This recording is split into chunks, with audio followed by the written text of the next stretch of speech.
Secretaría, se abre la sesión. Gracias. El señor secretario dará lectura a la cuenta. 36 hubo. Gracias, presidente. Hemos recibido un oficio, Su Excelencia el Presidente de la República, mediante el cual hace presente la urgencia calificada de discusión inmediata para el despacho del proyecto que crea el subsistema de inteligencia económica. Excusas del Ministro de Seguridad Pública, quien por compromisos impostergables agendados con anterioridad a la recepción de la invitación no podrá participar en esta sesión. Nota de Pablo Urquizar, mediante la cual remite informe titulado 3 años de estado de emergencia en la macrozona sur, evaluación del impacto en la violencia, las organizaciones radicalizadas y la respuesta del Estado chileno. Pareo entre las diputadas señora Gloria Navellán y la señorita Maite Orsini. Reemplazo del diputado don Sergio Bobadilla, que nos acompaña en la mesa, quien reemplazará para los efectos de la sesión de hoy día al diputado don Henry Leal Bizama. Y don Felipe Donoso, que también nos acompaña, quien reemplazará al diputado don Jorge Alessandri Vergara. Eso es toda la cuenta, señor presidente. Gracias, señor secretario. Se ofrece la palabra. Cerrada la cuenta. Y en la sesión de hoy, si bien estamos citados con el objeto de votar, comenzar la votación en particular del proyecto que crea el subsistema de inteligencia económica, y aún no llega la subsecretaria, está el director de la UAF, y le pedimos que hiciera un análisis, un comentario o se refiriera al tema del ROS, que ahí habían algunas dudas sobre cómo operaba ese concepto. Y tenemos una solicitud de poder despachar rápido otro proyecto. ¿Ya? Entonces, ¿les parece que dejemos los últimos 20 minutos? O 15 minutos basta, dice el señor secretario. También. Un artículo. O sea, si son 5 minutos, lo despachamos al tiro y no. ¿Les parece? ¿Tiene el número del boletín? El acuerdo de la... Sí, lo puedo explicar para los efectos. Por favor, señor secretario. Sí. Buenas tardes, Subsecretaria. Buenas tardes, subsecretario. El proyecto Buenos días. Es el proyecto que presentó en su oportunidad don Carlos Bianchi en la comisión y que se denomina, o sea, que modifica, perdón, el Código Aeronáutico para exigir a las empresas aéreas proporcionar información relativa a sus pasajeros a las autoridades que señala. Proyecto que fue aprobado por unanimidad en la Comisión de Transporte y Telecomunicaciones, tiene un artículo único que dice lo siguiente: incorpórase en la ley 18.916 que establece el Código Aeronáutico el siguiente artículo 90 ter nuevo. Artículo 90 ter. Una vez finalizado el embarque pasajero, las empresas de transporte aéreo pasajeros que operen en el territorio nacional estarán obligadas a presentar a la Policía de Investigaciones de Chile, a Carabineros de Chile y al Ministerio Público la información anticipada de pasajeros o API, el registro de nombre de pasajeros o PNR, y los documentos que hace referencia al artículo 90 de esta ley, según fuera el caso. Sin perjuicio de la obligación de información contenida en el inciso anterior, los transportadores aéreos de pasajeros estarán siempre obligados a informar en cualquier momento de requerimiento del Ministerio Público, las policías o el Ministerio del Interior y Seguridad Pública sobre la identificación, lugar de embarque y destino de cada uno de los pasajeros que transportará o hubieran transportado. Señor presidente, respecto de este proyecto, no solo se recibió al señor Carlos Bianchi, sino que también se recibió a la Policía de Investigaciones, quien manifestó apoyar el proyecto. Y sería interesante que usted aclarara que esto es a solicitud de las Express. Así es. Sí. ¿Les parece acordar también a solicitud de las Express, ponerlo inmediatamente, someterlo a votación y seguir con tranquilidad el resto de la tabla? Acordado. ¿Voy a tomar la votación? Señor secretario, Sí. tome la votación, por favor. Señor Donoso. A favor. Don Jaime. A favor. Gracias, estoy sin micrófono, perdón. Ahora sí. Don Jaime, a favor. Doña Lorena. A favor. Muy amable. Don Sergio Bobadilla. A favor. Gracias, don Sergio. Presencia. Antes, doña Maite, ¿o Está está pareada. pareada usted para este proyecto? ¿Está pareado? Está pareada para la sesión. Ya. Doña Alejandra. A favor. Gracias, doña Alejandra. Votando. Doña Lorena no le pregunté. Ah, sí, me dijo, perdón. Don Diego, no lo veo. No. Don Andrés. Es el proyecto de Carlos Bianchi. ¿En general? No. En particular. El artículo único, sí, vamos a hacer la misma votación para el que en particular. Lo revisamos con investigación y con don Carlos Bianchi. Gracias. Gracias. Entonces, presidente, el proyecto está aprobado en general por 6 votos a favor, ninguno en contra, ninguna abstención. Si le parece a la comisión, mantenemos la votación para el artículo único. ¿Sí? ¿Con la misma votación? Ya. Acordado. Diputado informante. No, siempre, ¿quién es el que reclama? Henry Leal, el que reclama que no le damos... Bueno, Henry Leal. Sí, Henry Leal, ¿acordado? Henry Leal. Sí. Sí. Acordado, como diputado informante. Con el voto en contra de José Bobadilla. Henry Leal. Acordado. 600. Ah, presidente, 700, su voto a favor, perdón. Sí, tiene razón. Gracias, Hugo. Gracias. 700. Perfecto. Bien, darle la bienvenida a la subsecretaria, al subsecretario, al director de la UAF. Esta sesión tiene por objeto continuar con la votación en particular del proyecto de ley originado en mensaje de Su Excelencia el Presidente de la República, que crea el subsistema de inteligencia económica y establece otras medidas para la prevención y alerta de actividades que digan relación con el crimen organizado. Como habíamos comentado, la idea es que comenzar con una breve referencia del director de la UAF a propósito del arroz y después ya entrar en particular a la votación. Y ahí hay una propuesta de orden para poder ir despejando aquellas partes del proyecto de las cuales hay mayor consenso o al revés, no hay mayor controversia, y poder luego concentrar esfuerzos en sacar esos artículos adelante. Director, tiene la palabra. Buenos días, presidente. Por su intermedio, saludar a los honorables diputados y diputadas que forman parte de esta comisión, a la subsecretaria de Hacienda, al subsecretario de Seguridad Pública y a todos los demás participantes de esta sesión. Como usted lo mencionaba, presidente, hemos enviado a la Secretaría una propuesta de presentación breve, que trataré de hacerlo lo más breve posible. Digamos, como siempre, uno trata de presentar un documento que sea lo más completo posible para efectos de poder hacer su revisión posteriormente, pero la presentación vamos a hacer lo más breve para efectos de poder abordar el tema. Ok. Para poder abordar algunas de las dudas o observaciones que se habían formulado en la sesión de esta comisión hace 2 semanas. Y básicamente esto apunta a poder describir cómo el proceso de inteligencia que está a cargo de la Unidad de Análisis Financiero y que se inicia con la recepción de los reportes de operaciones sospechosas.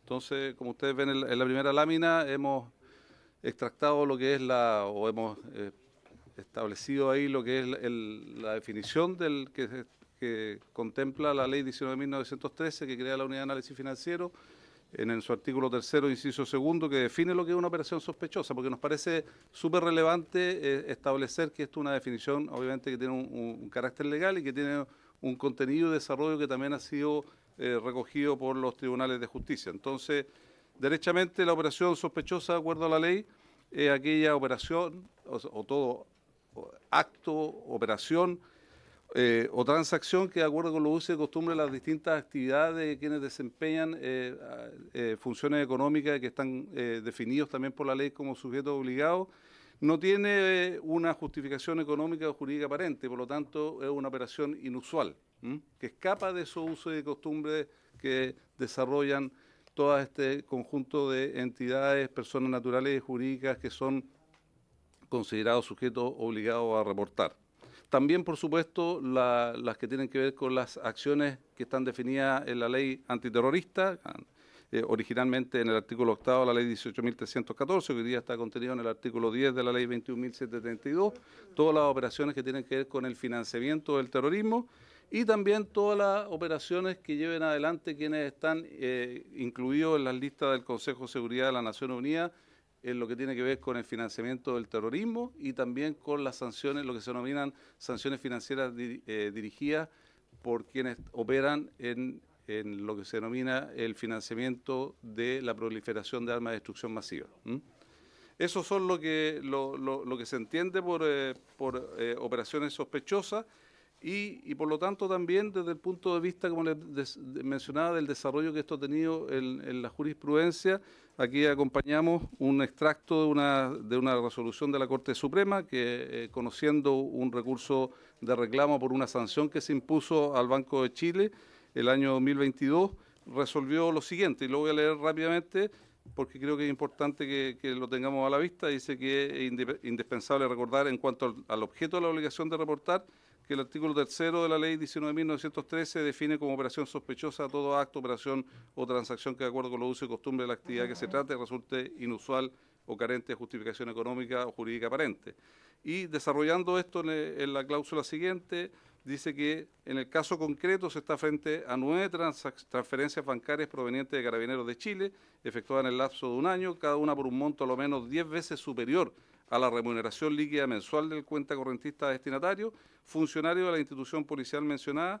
Dicha desproporción satisface sin duda, dice la Corte Suprema, la carencia de justificación o de desapego a lo usual exigido por la norma para la configuración de la sospecha legalmente definida y consecuencialmente para el nacimiento de la obligación de reportar de manera rápida y expedita. Eso en términos muy simples y en términos de un ejemplo bien concreto que tiene que ver con un caso que ya está al menos en esta arista totalmente sancionado por la Corte Suprema, que tiene que ver con el caso Verde Austral, el caso de fraude en Carabineros, aterriza, si lo pudiéramos decir así, lo que es el concepto legal de lo que es una operación sospechosa y por lo tanto lo que gatilla el deber de reporte por parte de los sujetos obligados. En la lámina siguiente, y en esto no me voy a detener, solamente para demostrar que, y creo que siempre es importante que se tenga conocimiento de aquello, de que los sujetos obligados abarcan un grupo de entidades que van mucho más allá de lo que son las instituciones financieras y los bancos en particular. Hoy día tenemos casi 9.500 sujetos obligados, los cuales 9.000 son personas naturales y jurídicas del sector privado y alrededor de 500 instituciones del sector público que están registradas en la UAF, como ustedes pueden ver ahí, es de un amplio espectro de entidades. Entre las cuales, entre otras cosas, y a propósito de algunas de las consultas que se nos formularon por su intermedio, presidente, en la sesión de hace 2 semanas, están, por ejemplo, las empresas dedicadas a la transferencia de dinero, al transporte de valores, a las empresas securitizadoras que también van a ser tocadas en parte de las indicaciones que se van a revisar el día de hoy. En la lámina siguiente, también en forma muy resumida, explicar cómo entonces el proceso que se genera a partir de la recepción de los reportes de operaciones sospechosas, destacando 3 aspectos fundamentales, que esto pasa primero por la definición, la determinación en base a esa definición legal de los sujetos obligados de lo que deben reportar y que reportan, y dejarlo muy en claro, que reportan sospechas, y esto es súper importante a nuestro juicio, presidente, por su intermedio, para las discusiones que estamos llevando adelante, porque el sujeto obligado, como lo mencionamos acá, no hace denuncias penales. El sujeto obligado no presenta antecedentes que dan cuenta de la participación de personas en un acto que puede tener características de delito, sino lo que hace exclusivamente, pero en forma muy importante, en forma simple, pero muy importante, es dar a conocer hechos, como lo mencionábamos recién, que son inusuales, que son sospechosos. A partir de eso, la UAF tiene el mandato legal de transformar, en base al análisis de esa información y de su integración con todas las otras bases de datos a las cuales tiene acceso, transformar esas sospechas en indicios. Y solo cuando logra transformar esas sospechas en indicios, emite un informe de inteligencia destinado al Ministerio Público, para que el Ministerio Público pueda transformar esos indicios y esos antecedentes en medio de prueba en una causa penal. O sea, la UAF tampoco hace ni investigación penal, ni presenta denuncias de delitos al Ministerio Público, sino que presenta informes de inteligencia que contienen indicios de eventuales actos que están relacionados a lavado de activos o financiamiento del terrorismo. Esa es para ponerlo muy concretamente. En la lámina siguiente, que se refiere a las características del reporte de operaciones sospechosas, solamente muy rápidamente estamos destacando la naturaleza de la confidencialidad que tienen estos reportes desde su origen en el sujeto obligado hasta su envío como parte de un informe de inteligencia al Ministerio Público. Como le he mencionado en otras oportunidades, presidente, hay 3 normas de la Ley 19.913 que aborda el tema del secreto y la responsabilidad y las sanciones para quienes infringen ese deber de reserva, y destacar también lo que acabo de mencionar sobre sobre las características de un reporte de operaciones sospechosas. En la lámina siguiente queremos destacar, entonces, habiendo mencionado cuál es el concepto y el contenido de un reporte de operaciones sospechosas, con qué elementos cuentan los sujetos obligados, tanto públicos y privados, para poder analizar si corresponde el envío de un reporte de operaciones sospechosas o no. Y en eso no solamente está la definición legal, la bajada a nivel de las normativas administrativas que emiten el ejercicio de sus facultades en la unidad de análisis financiero, sino que también una serie de antecedentes y acciones que llevamos adelante como unidad de análisis financiero para efectos de poder acompañar a los sujetos obligados en el cumplimiento de estas obligaciones. Acá menciono las más importantes. Tenemos una plataforma de capacitación dirigida a los sujetos obligados, en la cual se materializa, entre otras cosas, en cursos de e-learning destinados a todos los sujetos obligados. Está el Centro de Estudio de la Administración del Estado, que es una iniciativa en conjunto que tenemos con la Contraloría General de la República, que apunta principalmente al cumplimiento de estas obligaciones de reporte por parte de los organismos públicos, y también todo lo que es la plataforma de capacitación que tenemos, en la cual participamos en el Grupo de Acción Financiera Latinoamericana, en el GAFILAT. Y ahí hay una serie de documentos donde se materializan todos estos conceptos, donde hay ejemplos de tipologías, casos, señales de alerta que deben tomar en consideración los sujetos obligados a la hora de definir si corresponde o no el envío del reporte de operaciones sospechosas. Los últimos documentos que aparecen acá, una fotografía, son el resultado del trabajo que hemos hecho a nivel de la entidad de coordinación intersectorial que se creó por iniciativa del presidente de la República, que coordina el Ministerio de Hacienda, que es la Mesa Intersectorial contra el Lavado de Activos y el Financiamiento del Terrorismo, que hemos el año pasado, a principios del año pasado, publicado lo que son las actualizaciones de las evaluaciones nacionales de riesgo de lavado de activos, de financiamiento del terrorismo, y uno de los primeros países que también hemos desarrollado una evaluación nacional de riesgo sobre el financiamiento de la proliferación de armas de destrucción masiva.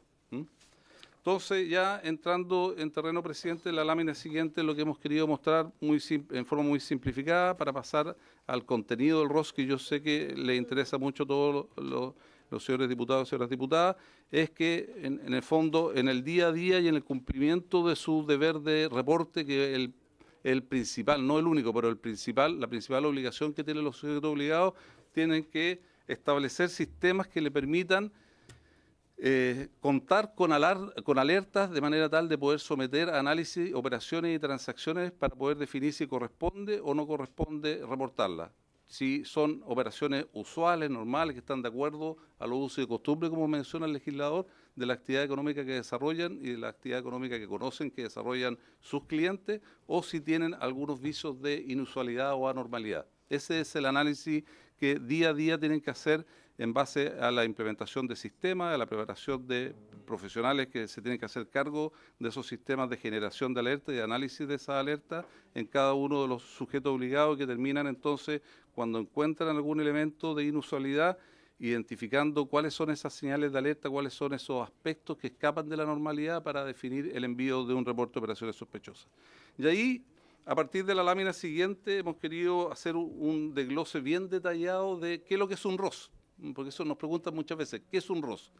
El ROS, aparte de las definiciones legales y administrativas que están establecidas en las circulares nuestras, tiene también un contenido desde el punto de vista de los formatos que se utilizan y cómo ellos pueden enviar esos reportes hacia la unidad de análisis financiero. Esto está en el portal, en la página web de la unidad de análisis financiero, con acceso exclusivo, con cuentas que administra cada uno de estos sujetos obligados. Y en la primera lámina, entonces, lo que tiene que identificar es qué tipo de reporte está enviando, si es por lavado de activos, si es por financiamiento del terrorismo, si es por ambas conductas, etcétera, la fecha, el tipo de operaciones, la cantidad de operaciones y una descripción general de los montos relacionados con lo que está informando. En la lámina siguiente empezamos ahí a generar un poquito más de detalle que tiene que ver con la individualización o la caracterización de quién está informando, del sujeto obligado, de la entidad económica a la cual está desarrollando, la identificación también de las personas que participaron de ese reporte, y después, probablemente lo más importante, en la tercera lámina, que se refiere al reporte de operaciones sospechosas, se pide que ingresen una descripción de los hechos generales en orden cronológico, señalando los antecedentes asociados. O sea, acá no solamente se trata de decir, mire, esta operación particular, este depósito, esta transferencia, esta compra de un bien raíz es sospechosa, sino que tienen que decir, primero describirla con detalle, y hay un contenido mínimo de lo que debe ser esa descripción, y después, lo más importante, tienen que mencionar, presidente, por su intermedio, por qué ellos están concluyendo que es sospechosa, por qué están concluyendo que es inusual. Eso tiene que incorporar todos los antecedentes de respaldo. Y por tanto tendrán que decir que, como lo mencioné en el caso, acá hago referencia con esta mención a la resolución de la Corte Suprema de que un funcionario público que tiene un determinado ingreso, pero que está haciendo operaciones por montos mucho mayores, con una frecuencia muy alta, que es una persona que consta que tiene, por ejemplo, un emprendimiento, que tiene varias socio o controlador o gestor de varias personas jurídicas que están desarrollando actividades económicas de las cuales se han constituido la sociedad hace muy poco tiempo y que resulta por lo tanto extraño que de un día al otro, inmediatamente después de constituida, esté haciendo negocios de esos volúmenes con esa frecuencia y con las personas que está participando, o porque esas personas tienen antecedentes judiciales y por lo tanto ese solo hecho lo llama a la sospecha y a analizar y entregan entonces todos los elementos que están considerados en ese aspecto.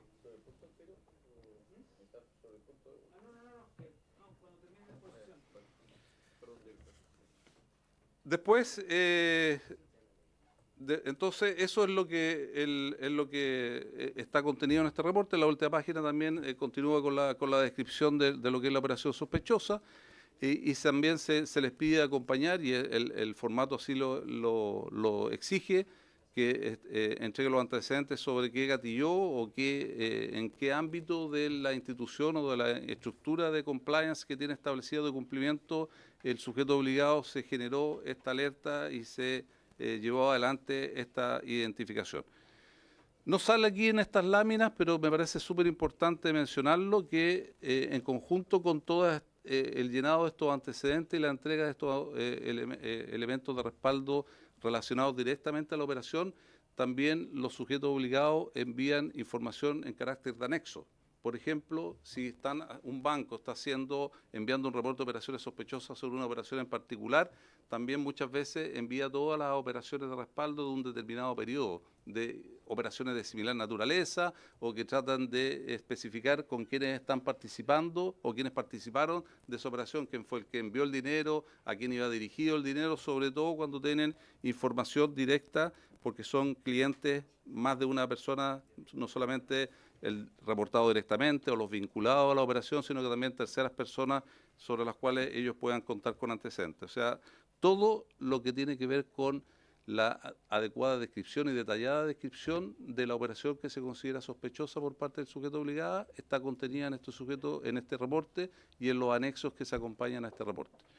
Y ahí adelantando un poco, presidente, a lo que hemos estado discutiendo sobre algunas facultades adicionales que se están solicitando en el contexto de este proyecto de ley que crearía el subsistema de inteligencia económica, es que uno puede entender de que dependiendo quién está reportando el sector económico en el cual esté participando este sujeto obligado, es la información de respaldo que puede acompañar. No es lo mismo cuando reporta un banco, que tiene mucha más información sobre toda la operación, que cuando la envía una agencia inmobiliaria, cuando la envía un notario o el conservador de bienes raíces o un intermediario de valores, que tienen distintos grados de acceso a información y que por lo tanto eso gatilla posteriormente que en el proceso de análisis de los reportes por parte de la Unidad de Análisis Financiera para determinar si hay indicios de lavado, como les describí al principio, sea necesario contar con información complementaria para poder definir efectivamente lo que el legislador nos mandata como unidad de análisis financiero, porque el legislador no nos mandata, como les decía, hacer denuncias. El legislador nos mandata analizar estas operaciones inusuales para efectos de ver si hay indicios de lavado y poder entregárselas al Ministerio Público, que es el llamado a hacer la investigación penal. Y en ese sentido, destacar que no solamente entonces para determinar si hay indicios, sino que en la mayoría de los casos, en un porcentaje muy importante, para descartar de que no hay nada extraño, de que a los ojos de un sujeto obligado, con el alcance limitado en cuanto a la información de respaldo de esa información que tiene el sujeto obligado, puede haber parecido inusual, pero con el resto de la información que puede integrar en la unidad de análisis financiero, en su análisis, uno puede llegar a la conclusión de que es una operación perfectamente normal y que por lo tanto no amerita su envío al Ministerio Público. Después, presidente, estamos incorporando un poco de estadística, también nos pidieron con un poco más de detalle sobre cómo ha sido la tendencia en el envío y en el manejo, en el tratamiento de los reportes de operaciones sospechosas y información de los últimos 5 años, entre el 2020 y el 2024, que es la lámina que se refiere a la cantidad de robos enviados por los sujetos obligados a la UAF. Ustedes ven ahí que del año 2020 recibimos 6.201 reportes de operaciones sospechosas y el año pasado recibimos 17.417 reportes de operaciones sospechosas. Con la información que tenemos al 30 de junio, estamos manteniendo esa tendencia de crecimiento alrededor de 14.000 reportes de operaciones sospechosas para este año 2025. Después, y antes de entrar con otro tipo de estadística, esto ya lo habíamos entregado, pero solamente, como les decía, para efectos de la integridad de la presentación, hacemos el análisis o una representación gráfica de lo que es el proceso de inteligencia al interior de la UAF, desde que se reciben los reportes de operaciones sospechosas hasta que se decide enviar algunos de ellos al Ministerio Público en los casos en que se han establecido que existen indicios de lavado activo, y con la importancia que tiene esta lámina, que es que grafica en forma muy clara nuestro juicio en términos de todo el resto de la información o de los datos que se incorporan al análisis y por qué es necesario, como les decía hace un momento, pedir muchas veces información adicional. Ahora, un punto antes de pasar a lo siguiente, por su intermedio, presidente, es que me parece también muy importante destacar que esto es lo que se hace de acuerdo al mandato legal vigente. Muchas de las cosas que hemos estado, o todo lo que hemos estado discutiendo en realidad en el contexto del trámite de este proyecto de ley, tiene que ver con lo que pasaría y lo que sería necesario si es que se aprueba la creación de un subsistema de inteligencia económica en el cual se amplía el mandato de la unidad de análisis financiero, ya no solamente para la prevención y detección de operaciones relacionadas al lavado de activos y financiamiento del terrorismo, sino que también en el tema que tiene que ver con el combate, la detección de organizaciones criminales y el combate de las organizaciones criminales y de los delitos asociados a esas mismas tipos de organizaciones delictivas. Entonces, yo creo que es importante también para entender por qué, y siempre lo hemos dicho, y yo particularmente, por su intermedio, presidente, siempre lo he mencionado y lo he tratado de explicar, esto es esa la razón de por qué uno ve el número por ejemplo, de solicitudes de levantamiento de secreto bancario que se han dado hasta ahora en ejercicio de la facultad que contamos con autorización del ministro de la Corte de Apelaciones de Santiago. Entonces, un pequeño resumen antes de terminar, presidente, tiene que ver con que nosotros estamos en un contexto definido, bajo un mandato bien específico que tiene que ver con la detección de indicios de lavado de activos para efectos de entregar elementos que sirvan para las investigaciones penales del Ministerio Público en este ámbito. Y esto, si uno lo mira de forma más integrada, forma parte de nuestra acción de un sistema que es mucho más complejo, un sistema que intervienen hoy en día alrededor de 31 instituciones públicas, más todas estas instituciones privadas que son que tienen la calidad de sujetos obligados, digamos. ¿Qué quiero decir con esto? El sistema de prevención, detección y combate al lavado de activos y financiamiento del terrorismo no se reduce a la UAF y al Ministerio Público. Es algo mucho más comprensivo. Y desde el punto de vista de la importancia de la prevención, yo esto lo destaco porque muchas veces se nos consulta, hay al menos dos miradas que yo creo que hay que tener presente en este caso. El objetivo, que es uno de los objetivos principales, de prevenir la utilización y la mala utilización por parte de organizaciones criminales o criminales de las entidades públicas o privadas para llevar adelante el lavado o blanqueamiento de capitales, se cumple de dos maneras. Por una parte, con todas las acciones que llevan adelante o implementan los mismos sujetos obligados y también con la función de fiscalización o de supervisión que tiene encomendada la unidad de análisis financiera de cara a esos mismos sujetos obligados. Es una primera medida preventiva específica, tratar de hacerle más difícil, por decirlo en simple, que las organizaciones criminales y los delincuentes puedan utilizar distintas instituciones de los sectores económicos para efectos de concretar ese lavado y ese aprovechamiento de los recursos que obtienen de la actividad criminal. Pero también hay otra actividad preventiva, que tiene que ver con la identificación y la detección y la posibilidad después de que el Ministerio Público pueda establecer sanciones y conseguir sanciones para quienes infringen esta ley, pero en el ámbito del blanqueamiento de capitales. Por eso es que nos parece tan importante, porque aquí estamos hablando de un escenario muy distinto. Estamos pensando en un escenario que, de aprobarse este subsistema, estamos tratando de dotar a estas instituciones y a la UAF en particular de las herramientas necesarias para poder ser mucho más efectivo y oportuno en la identificación de quienes forman parte de esas organizaciones criminales, quienes están participando de esas organizaciones criminales. Y para eso, entonces, entre otras cosas, el tema del alzamiento del secreto bancario es un tema relevante para poder tener los elementos mínimos necesarios para poder configurar esa participación o esa relación entre distintas personas que hacen operaciones en gran cantidad y por distintas modalidades en el día a día. Ahora, ¿qué hace la UAF con los ROS que recibe en este esquema actual, con ley vigente que nosotros le mencionamos, con esos números que les Director, presenté? ¿se puede ¿Sí? ir acotando un poco? Sí, con esto estoy terminando, presidente. 2 minutitos. Con esto, por ejemplo, de los 14.000 y un poquito más de reportes de operaciones sospechosas que recibimos el año pasado, en 1.279 de ellos habían indicios de lavado activo o financiamiento del terrorismo, y si uno mira las estadísticas en ese mismo periodo de tiempo, entre el 2020 y 2024, verá que también hay un aumento sostenido, hay una tendencia, salvo el año 2023, en el número de ROS que se han analizado, que se han enviado al Ministerio Público.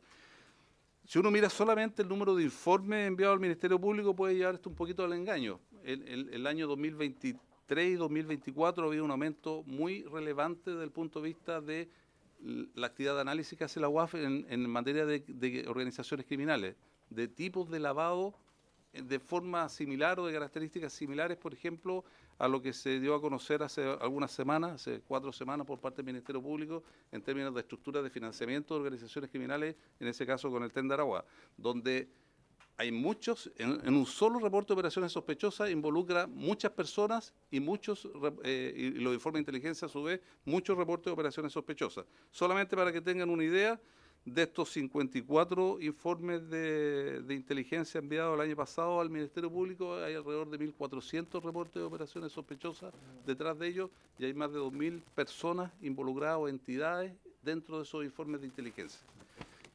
La lámina siguiente también hay un tema que ha ido adquiriendo mucha más importancia, que también ocupa buena parte del trabajo, y en buena hora que sea así, de la unidad de análisis financiero, que tiene que ver con la respuesta a los que denominamos requerimientos de información del Ministerio Público. O sea, no solamente enviamos informes de inteligencia, sino que también respondemos requerimientos específicos que están en el contexto de investigaciones que llevan adelante los fiscales, y ustedes podrán ver ahí que ahí se nota claramente un aumento muy relevante, desde 90 consultas que se formularon en el año 2020 por parte de los fiscales, a 267 consultas que se formularon el año pasado. Este año vamos creciendo también a una tasa similar, y que incorporan los del año pasado 2.403 personas detrás de las consultas de estos 267 requerimientos del Ministerio Público.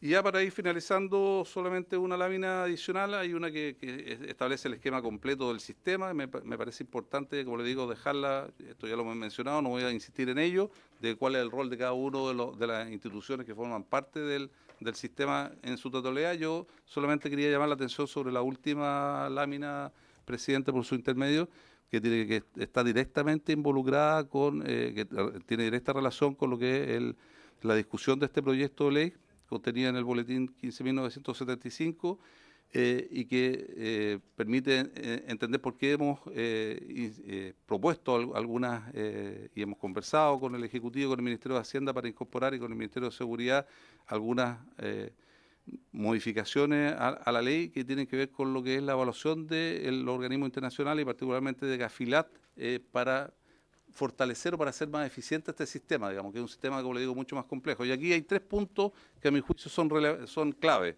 Por una parte está el de incorporar a los abogados, contadores y los proveedores de servicios societarios como sujetos obligados. Yo creo que eso es una definición clave. El sistema funciona desde el punto de vista del rol de una unidad de análisis financiero, teniendo definido antilavado activo, ALA, CFT contra el financiamiento del terrorismo, CFT contra el financiamiento de la proliferación. Hay un error ahí porque debería ser CFP la última. Pero eso... CFP. Entonces por su intermedio, presidente, está esa gran deuda que tenemos como país, de acuerdo a las evaluaciones de los organismos internacionales. No tenemos todavía incorporados como sujetos obligados a reportar operaciones sospechosas, abogados, contadores, proveedores de servicios societarios, claves, sobre todo pensando en crimen organizado, organizaciones cada vez más complejas, con más recursos, que obviamente se apoyan de profesionales para llevar adelante y establecer sus estructuras de blanqueamiento. No tenemos todavía, tenemos un proyecto de ley que se está tramitando hoy en día sobre la creación del registro de beneficiarios finales.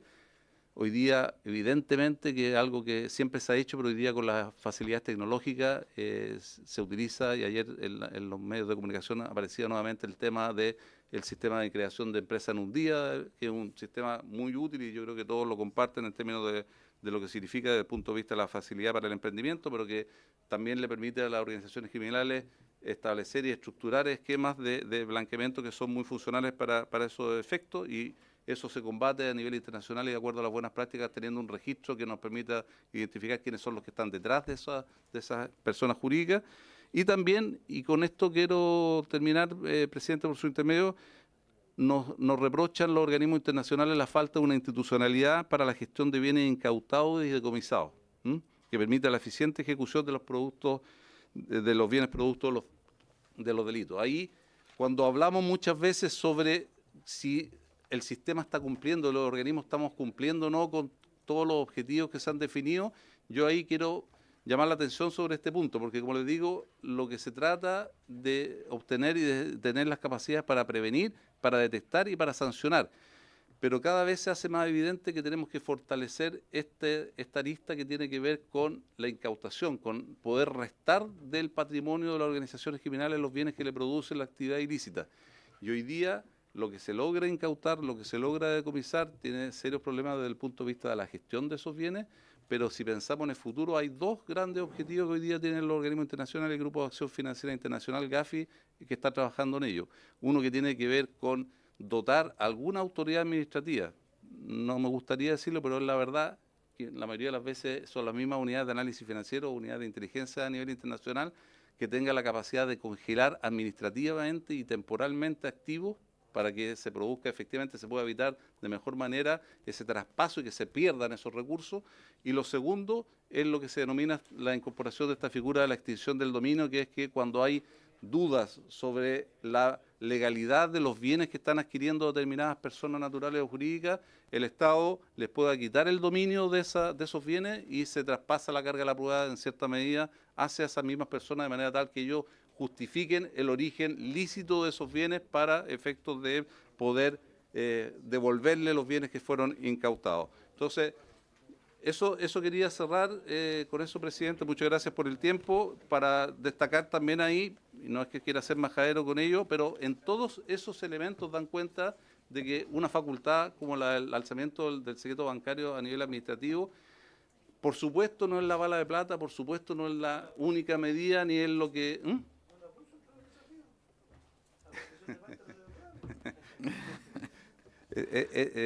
por su intermedio, presidente, está claro... Al orden, diputado Chalper.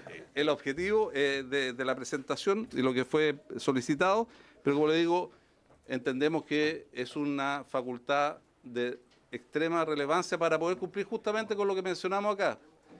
No sacamos nada con tener otras facultades para poder ser más oportunos en la incautación, en el congelamiento de bienes, en la quita de bienes, si es que no tenemos las herramientas para poder identificar efectivamente dónde hay sospechas, quiénes están relacionados, quiénes forman parte de una organización criminal. Muchas gracias, director. Se ofrece la palabra. Diputado Chalper, diputado Donoso, diputado Lonton, diputado Plasencia, ¿quiere la palabra? No quiere la palabra. Ya, en ese orden. Diputado Chalper. No sé. No, es que no la veo. Entonces se puede si lo pidió para evitar confusiones como la otra vez. Ya, diputado Chalper.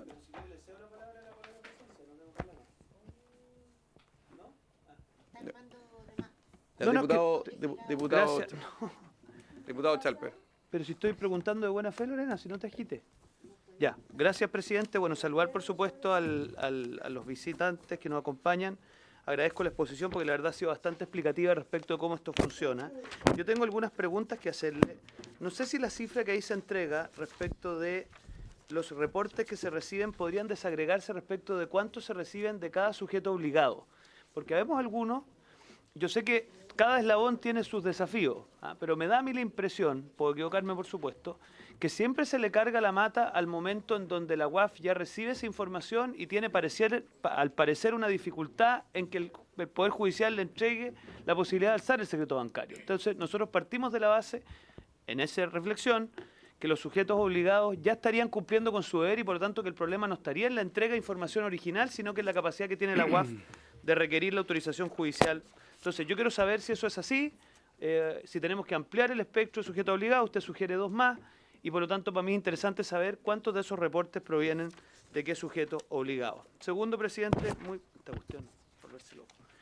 Segundo, presidente, yo tengo la impresión, pero no me encantaría saber, que el nivel de información que usted recibe en los reportes es bastante pormenorizado, porque en el fondo responde a una plataforma, digamos, preestablecida. Paso el dato por su intermedio al subsecretario del Ministerio de Seguridad. Esto mismo debe aplicarse en todo tipo de denuncias, denuncias de delitos agrícolas, denuncias de delitos sexuales, o sea, que funcionar así, con un estándar previamente establecido, porque usted sabe que después, si en la primera denuncia no se entrega la información, después no se entrega nunca más. Entonces, le paso el dato para que nos innovemos tecnológicamente. Ahora, dicho eso, presidente, yo creo que la duda que me queda es que el envío del arroz es confidencial.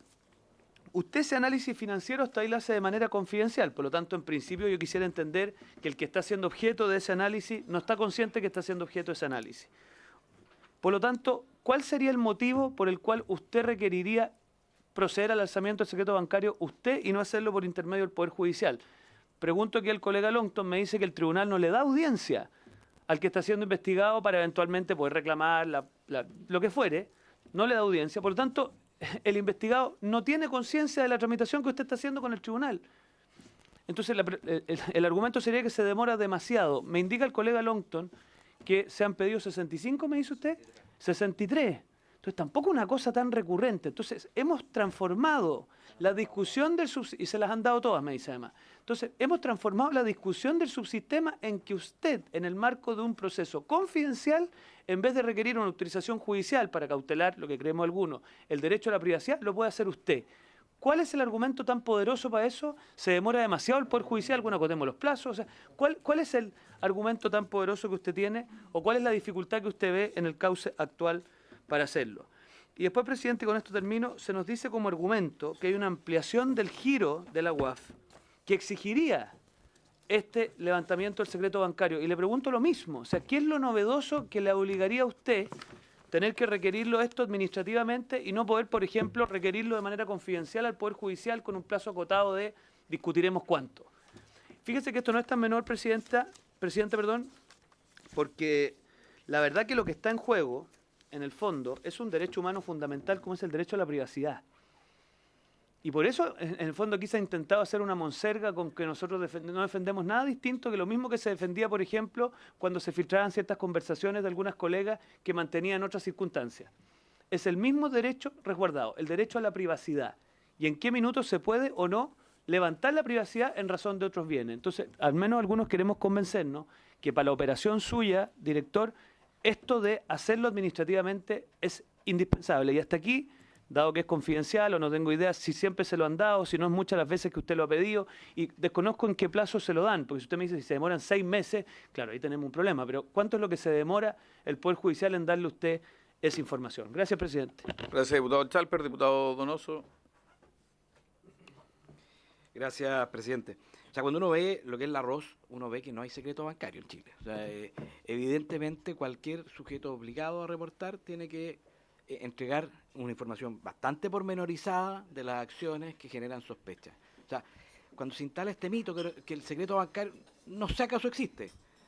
Y me gustaría saber cuál es la diferencia del arroz ante un sujeto común versus un PEP, que entiendo que hay una obligación mayor. Porque a veces se instala también la duda de que los PEP, que para, dicho sea de caso, o sea, todos los parlamentarios son PEP, y por lo tanto todas nuestras operaciones que sobrepasen la dieta, lo más probable que estén en la oficina del director aquí presente. Entonces, podamos explicar cuál es la necesidad entonces de hacerlo administrativamente. ¿Cuál es el temor a la acción jurisdiccional del juez, el control de garantía? ¿Qué es lo que queremos obtener? ¿Por qué desconfiamos del Poder Judicial? Más allá de la velocidad, porque la velocidad es un problema solucionable. Porque quizá tendrían que explicarnos cuál es la velocidad entre que tienen un arroz y que la institución se activa. ¿Cuántas ROS reciben y que quedan inactivas, sin acción? Entonces, quizás ahí está el problema de velocidad, pero no en el Poder Judicial. Y nos gustaría saber esa diferencia, porque no es entendible, desde mi punto de vista, que uno diga, tenemos que levantar el secreto bancario si tenemos este instrumento. Y además tenemos que levantarlo sin control jurisdiccional, sin control de garantías constitucionales, mismas garantías constitucionales que han ocupado parlamentarios de esta Cámara, digamos. Entonces no me parece muy comprensible. Y por último, además de cuál es la diferencia del arroz entre un sujeto normal y un sujeto PEP, me gustaría entender por qué podríamos darle la obligación de reportar a un abogado. No me imagino al defensor reportando las acciones de su cliente. O sea, no pierde la naturaleza del abogado, la naturaleza del contador, el hecho de que tenga que reportar las acciones de su cliente. Él está para la defensa jurídica.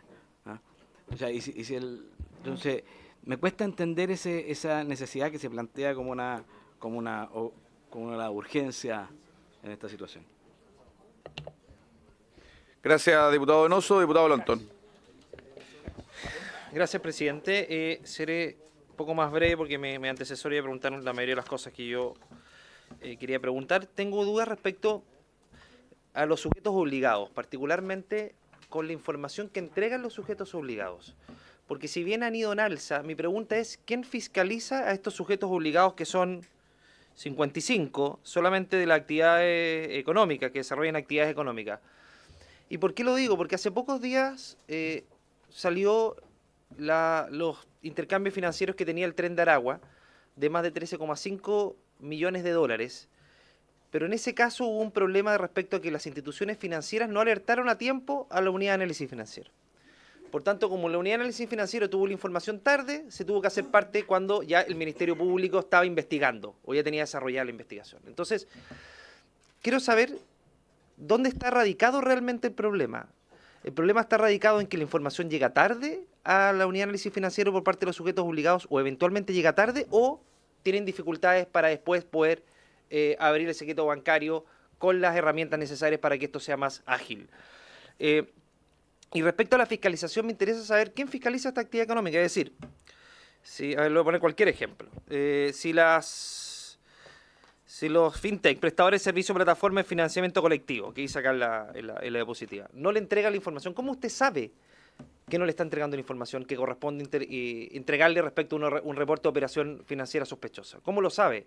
Lo sabe cuando ya está en la etapa de desarrollo del Ministerio Público, es decir, quién está detrás de estas instituciones, porque finalmente si usted le llega tarde la información, la verdad es que llega conjuntamente con el Ministerio Público, ya es medio tarde.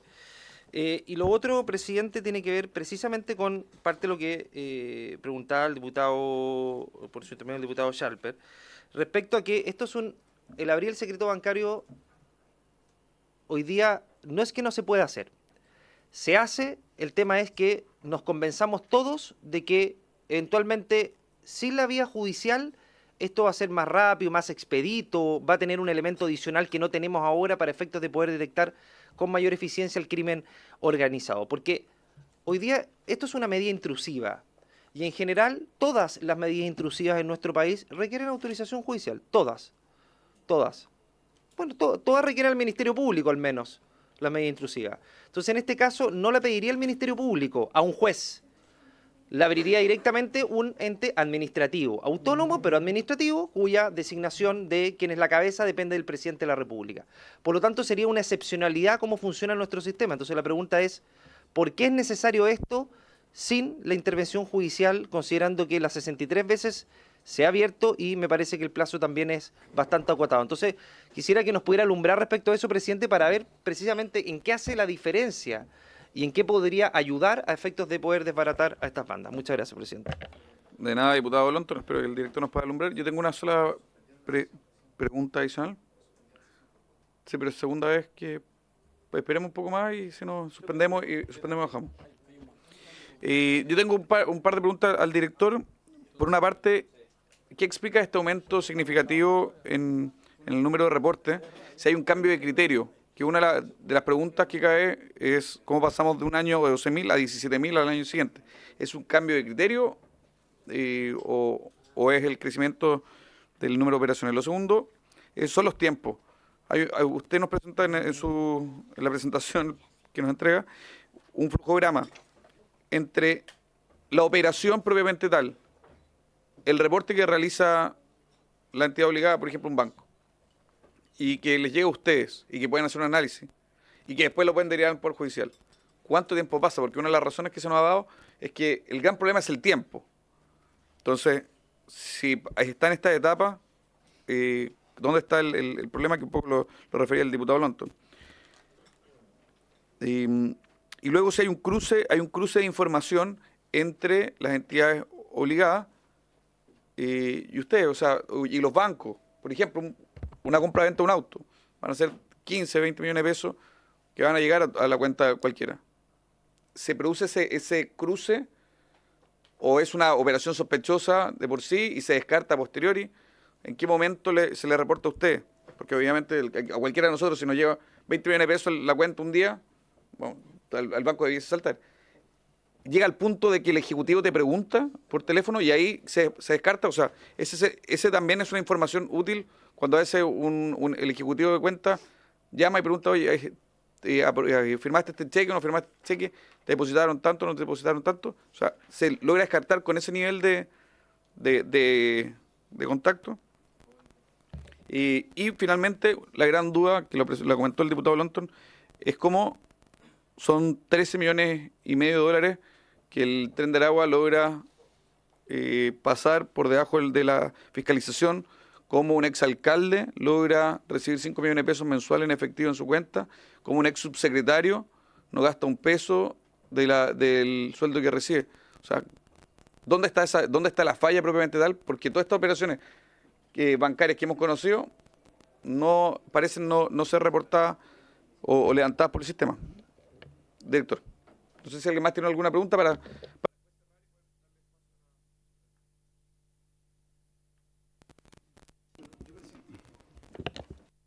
Diputado Jaime Araya. Presidente, yo tengo algunas preguntas que no me quedan claras de la exposición y quisiera que fuera lo más conciso posible la respuesta.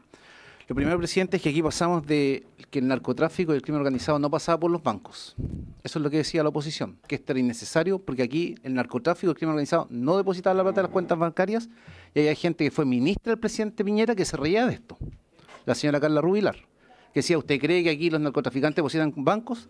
El director de la PDI, que me merece la mayor confianza, y el fiscal nacional, que merece mi mayor confianza, demostraron que habían 13.5 millones de dólares de crimen organizado en los bancos. Por lo tanto, ver que hoy día pasamos de el narcotráfico no pasa por el banco a que estamos protegiendo un derecho fundamental como el derecho a la privacidad, presidente, permítame decirle fraternalmente que me genera muchísimas dudas. Eso es lo primero, presidente. Segundo, quiero decir una cosa que me parece fundamental y que esta discusión la está siguiendo muy atentamente, sobre todo los abogados de narcotraficantes, los abogados de crimen organizado, porque esta norma va al corazón de perseguir la ruta del dinero. Y quiero, por su intermedio, presidente, pedirle al gobierno, a través del subsecretario de Seguridad y la subsecretaria de Hacienda, que por favor pongan énfasis en el proyecto que aprobamos en esta Cámara, que persigue a los narcoabogados. Si los abogados son parte en algunas partes de la estructura criminal, presidente. Yo soy diputado de la región de Antofagasta y sé perfectamente de lo que estoy hablando. En lo que va corrido del año 2025 ya se decomisó toda la droga que se había decomisado el año 2024. Esa es la realidad de mi región y no me digan a mí que los abogados no son parte de estructuras criminales. Y los contadores, hay muchos contadores que arman estructuras societarias para defraudar y no solo para evadir impuestos. Por lo tanto, mi pregunta precisa es cómo nosotros podemos proteger y diferenciar, miren lo que voy a decir, porque esto es muy grave, al que evade e ilude impuestos respecto del que mueve plata en el narcotráfico y el crimen organizado. Yo quiero ser muy transparente en esto, presidente. porque tengo de verdad la mejor opinión de mis colegas de la Comisión de Seguridad. Yo creo que aquí nosotros tenemos que estar abiertos incluso, y le pido por su intermedio al gobierno que evalúe cómo proteger al que evade y elude impuestos para que entreguen de una vez por todas a los sicarios, a los narcotraficantes, a los de crimen organizado. Porque yo siento genuinamente que muchos tienen temor y hablan mucho del contribuyente, porque están pensando que se le va a perseguir a la persona que elude y evade impuestos, que es una cosa mala, una mala práctica, un delito en muchos casos, pero otras herramientas. Pero aquí, presidente, los volúmenes de plata que se mueven son infernales. Las técnicas que se usan son complejísimas y nosotros no podemos estar diciendo que vamos a tener un Estado del año 1980, del año 2000, en circunstancias que el crimen organizado todos los días muta, presidente. Y esto no es un tema político, por favor. Esto no es una bandera del gobierno. Esto es una necesidad del Estado de Chile. Y por lo tanto, presidente, yo quiero preguntarle muy concretamente al director de la Unidad de Análisis Financiera, ¿cómo ellos distinguen y qué hacen con la información que ellos ven que hay gente que está eludiendo y evadiendo impuestos para que pueda dar tranquilidad, que esa persona va a seguir eludiendo y evadiendo y enfrentándose al servicio de impuesto interno? Pero ¿cómo se puede hacer una diferenciación de aquellos que lavan dinero que proviene? O sea, presidente, si esto es absurdo, el tipo que, el sicario que es dejado en libertad, pagó 2 millones de pesos. Le habían pagado no sé cuánta plata. Entonces, esto es una norma que se requiere y esto es inteligencia financiera. Además, yo no sé si hoy día la Unidad de Análisis Financiero puede directamente pedirle al juzgado de garantía autorización para el levantamiento de secreto bancario. Porque si me dicen que tiene que hacer un procedimiento en que involucra al Ministerio Público, quiero decirlo con mucha responsabilidad. Tenemos gente investigada en el Ministerio Público por narcotráfico. Entonces, presidente, aquí nosotros tenemos que confiar, y si esto implica además aumentar las sanciones para el funcionario que viola el secreto, yo creo que es parte de la norma que hay que poner, y una sanción que sea en extremo gravosa.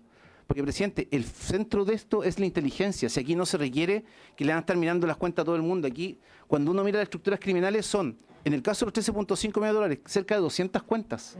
200 cuentas, 200 personas que además en este sistema, que le compran el carnet de identidad a una persona indigente y con eso abren una cuenta en Chile, mandan la tarjeta al extranjero para que allá se mueva la plata. O sea, son situaciones extremo complejas que por número, por volumen, hoy día uno dice, mire, esto se puede hacer con inteligencia artificial si yo no estoy pensando en un funcionario que está mirando a una persona determinada.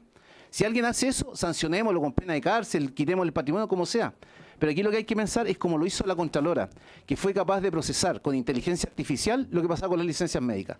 Eso es lo que nosotros podemos hacer con este proyecto de ley, y eso es el sentido. Y además, presidente, nosotros tenemos que dar una muestra clara de que hay una separación absoluta entre la política y el narcotráfico y el crimen organizado, y que además nosotros estamos dispuestos a renunciar a nuestro secreto bancario. De hecho, yo presenté indicaciones, presidente, para que si no sea respecto de toda la ciudadanía, que queden obligados a tener este régimen, el presidente de la República, los ministros, los subsecretarios, los senadores, los diputados, los asesores parlamentarios, para que nosotros empecemos a dar la cara en esta materia, presidente, y para que la gente vea que no pasa nada terrible, que no pasa nada malo. Si finalmente que sea parte de ser parlamentario, el tener que entender que esto es una cosa que de verdad que amenaza la democracia en Chile, presidente. O sea, yo lo digo con ese nivel de franqueza.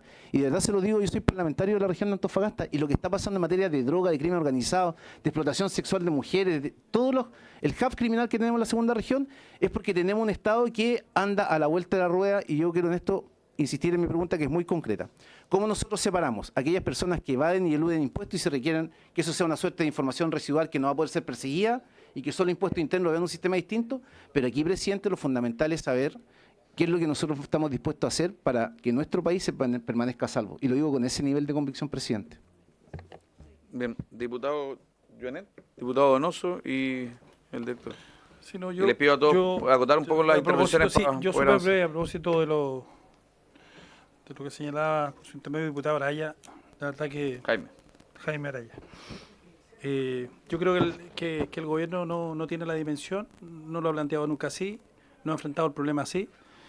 El King College dice que se lava entre 9.000 y 15.000 millones de dólares. Es que la ANI que tienen los británicos, algo serio.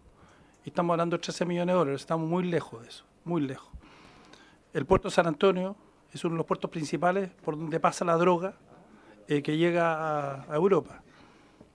Y nosotros tenemos un problema gravísimo en aduana, ¿no? Yo no me voy a referir a esto, pero no hay diálogo, y yo he visto el proyecto, no hay diálogo entre lo que pasa en aduana, no querer enfrentar un problema que tiene que ver con inteligencia. Entonces, yo creo que la dimensión es mucho mayor y tiene que ver con que en definitiva las instituciones funcionen. Yo en eso estoy de acuerdo, pero algunas efectivamente pasan por los bancos, pero otras pasan directamente. O sea, lo que pasa en el puerto de San Antonio, eso no tiene ningún control. Y ahí no solo pasa droga, sino que pasan también divisas. Entonces, yo solo quería poner eso en atención, porque aquí se ha mencionado otra parlamentaria en este momento, que es Carla Rubilar. Bueno, en ese contexto la información que se tenía, pero hoy día tenemos otra información. Entonces no me parece justo, eso lo quería señalar. Pero yo creo que tenemos que buscar toda la herramienta, pero la herramienta sea eficiente. Yo solamente quería plantear eso porque no queremos, yo en mi caso, uno no quiere tapar el sol con el dedo, pero la verdad, dimensionemos lo que estamos hablando. O sea, aquí no se ha dimensionado. Aquí nosotros desde que partió el gobierno hemos planteado este como un tema central y recién lo estamos viendo ahora, ¿ya? Pero este es uno de los cuantos temas, uno de los tantos temas. Ayer discutíamos justamente el criterio Valencia, pero el criterio de Valencia que se discutió en esta comisión no fue votado por toda la comisión. Entonces, en el mismo sentido. Entonces, por eso yo diría, o sea, este va a ser un proyecto que va a tapar un hoyito, pero hay otros más, y eso es lo que yo no veo en un sistema, digamos, que nos permita también enfrentar la cuestión mucho más de fondo. Eso, presidente, gracias. Diputado Donoso. Gracias, presidente. No, solamente invitar a no caricaturizar este problema, porque cuando se dice aquí nos están viendo los abogados de los narcotraficantes, bueno, si los conoce, denúncielos, pero no ese es el problema. Aquí el problema es que cuando se aliviana el manejo de esta información terminamos, por ejemplo, y les voy a dar un ejemplo reciente, con un director de impuestos internos destituido porque un funcionario que se sintió perseguido le entregó bajo el secreto de la fuente a un periodista una carpeta para perseguir a quien lo denunció. Porque tenemos una denuncia presentada la semana pasada por el director de impuestos internos por delitos de funcionarios y hoy día a un director de impuestos internos destituido. Información que está bajo secreto. Entonces, cuando el secreto se manosea, tenemos problemas reales. Sí, gracias. Ya, 30 segundos al diputado Jaime brevemente, Araya por su y intermedio, le damos la diputado palabra al Donoso. director Diputado, porque... Yo puedo entender lo que yo usted creo- señala, pero claramente lo que ha dicho el director de Impuestos Internos ameritaba que fuera destituido. Por lo tanto, creo que no se ha hecho mal uso. Quizás uno puede decir, ¿sabes qué? No había que ampararse en la reserva, pero evidentemente lo que hay ahí es una cosa diferente. A él se le destituyó por una cosa que no correspondía. Sí. Director. Gracias, presidente, por su intermedio. Voy a tratar de hacerlo lo más breve posible para abordar la respuesta a las consultas que se han formulado. En primer lugar, en relación a la consulta por su intermedio que formuló el diputado Chalper, mencionar que, como lo hemos dicho otras veces, efectivamente hay información absolutamente de detalle en nuestra página web. Yo lo invito, era mucha información, pero en nuestra página web, en nuestro sitio www.waf.cl, está la estratificación y el detalle por sector al que representa o al que participan los sujetos obligados. Una gran cifra, solamente mencionarla, que creo que es importante mencionarla acá, es que el 60% aproximadamente de los reportes de operaciones sospechosos son enviados por banco, y el resto por los otros 54 sectores de la economía. Desde el punto de vista de la consulta que formula el diputado Chalper por su intermedio, presidente, sobre la capacidad para levantar el secreto bancario y la relación que tiene y cuánto sirve el hecho de que la normativa y los formatos que se utilizan para efecto de la descripción de la operación que se está catalogando como sospechosa por parte del sujeto obligado, efectivamente hay un tema que tiene que ver con el giro, que es otra de las consultas que formula el diputado Chalper, con este cambio o no de giro y la novedad que tendría con lo que se está proponiendo a través de este proyecto de ley que crea el subsistema de inteligencia económica. Ya hay un cambio relevante, hay un cambio muy importante que es el que traté de explicar en esta presentación, y para ello también voy a abordar la segunda de las preguntas del diputado Jaime Arayo, que tiene que ver con qué se hace con la información que recibimos cuando no podemos determinar que está relacionada directamente con un eventual lavado de activos. Y eso es parte del problema o del diseño actual, digamos. Hoy en día, cualquier información que nosotros recibimos desde un reporte de operación sospechosa que no esté relacionado, que no tengamos cómo relacionarla con un eventual lavado de activos, financiamiento del terrorismo, no podemos hacer nada con esa información. Esa información se guarda, se registra y se deja eventualmente para incorporarla en un análisis posterior de otros reportes de operaciones sospechosas que se reciban. Porque nuestro mandato está en el punto del lavado de activos y el financiamiento del terrorismo. Por lo tanto, si no hay ningún indicio que lo relacione con ese delito, no podemos hacer nada con esa información y solamente le podemos enviar la información al Ministerio Público cuando tengamos indicios de esas figuras, de operaciones que pueden dar lugar a lavado de activos y que forman parte de un delito que es considerado base de lavado de activos. Entonces, esa es la gran explicación de por qué es tan importante. Hoy en día, yo les contaba y las estadísticas así lo reflejan, cada vez más estamos recibiendo operaciones sospechosas con algún elemento que nos permite concluir después de un proceso muy largo desde que recibimos. ¿Por qué? Desde que recibimos los reportes, porque son operaciones complejas. Las organizaciones criminales cuentan con todos los apoyos tecnológicos y de personas, utilización de testaferros, creación de personas, para poder distraer el punto de conexión que existe entre ellas. Entonces, lo que ve un sujeto obligado, un banco o cualquier otro, y esto es muy importante por su intermedio, presidente, mencionarlo, no existe, y aquí en mi pasado como supervisor del sector financiero, como superintendente de valores, no existe un registro ni de socios, ni de directores, ni de ejecutivos de organizaciones criminales, al cual puedan consultar los bancos o otros sujetos obligados que puedan decir, aquí están reportando, aquí hay una operación de don Carlos Pavé, él es director o accionista mayoritario de la organización criminal del Tren de Aragua. Eso no existe. Por lo tanto, ellos lo que hacen y a lo que están llamados a hacer es analizar si eso es inusual. Evidentemente, cuando se usan testaferros extranjeros o personas que no tienen actividad económica, eso es lo que gatilla la sospecha de un banco, por ejemplo, o de otro sujeto obligado. Dice, no tiene ninguna relación que este señor Carlos Pavés, que no tiene iniciación de actividades, no tiene empleo conocido, nada, esté haciendo operaciones por estos niveles, lo reporta. Pero de ahí, para poder la UAF juntar todo eso, tiene que hacer un trabajo muy extenso que tiene que ver con otras consultas que se me formuló, presidente, por su intermedio, sobre cuánto demora el proceso entre que se recibe el ROS hasta que definimos si es necesario pedir alzamiento del secreto bancario.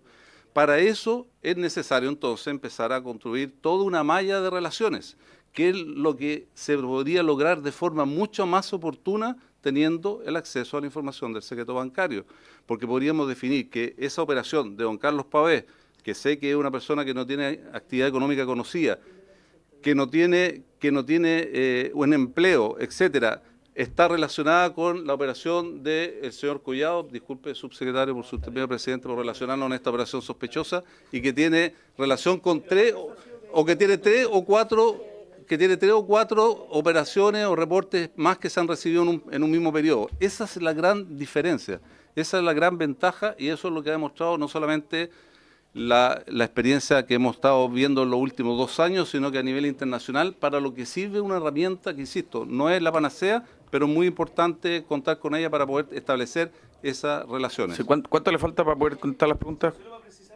Porque la subsecretaria está citada desde las 10:30, entonces llevamos 1:15.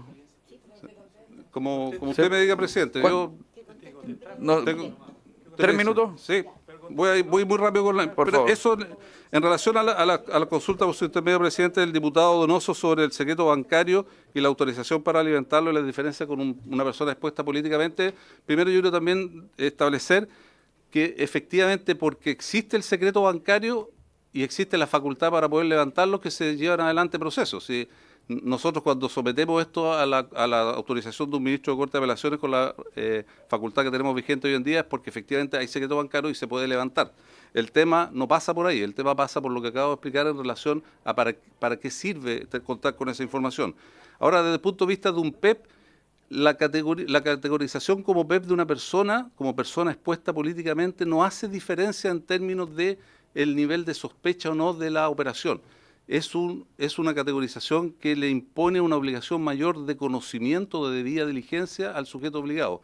Cuando un sujeto obligado, un banco, un notario, el que sea, se enfrenta a una persona que está en esta categoría de persona expuesta políticamente, lo que la ley y la norma le exige que tenga una diligencia mayor con él.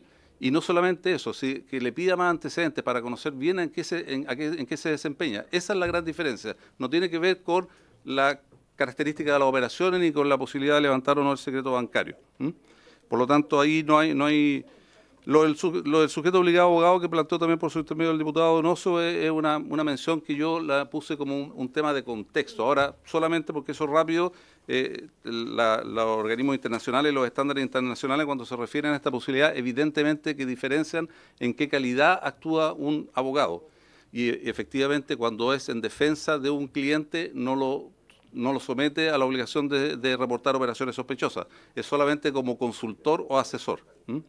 Después, en relación a la consulta del diputado Longton sobre la fiscalización, quién y qué se fiscaliza, es una de las funciones, por su intermedio, presidente, más importantes que desarrollamos desde la Unidad de Análisis Financiero, pero no somos los únicos. Nosotros hacemos inteligencia financiera, hacemos difusión, capacitación, y la otra función relevante que hacemos es de fiscalización o de supervisión, en el ámbito del cumplimiento de las obligaciones en el contexto de los sistemas de cumplimiento, no fiscalización de la actividad sectorial.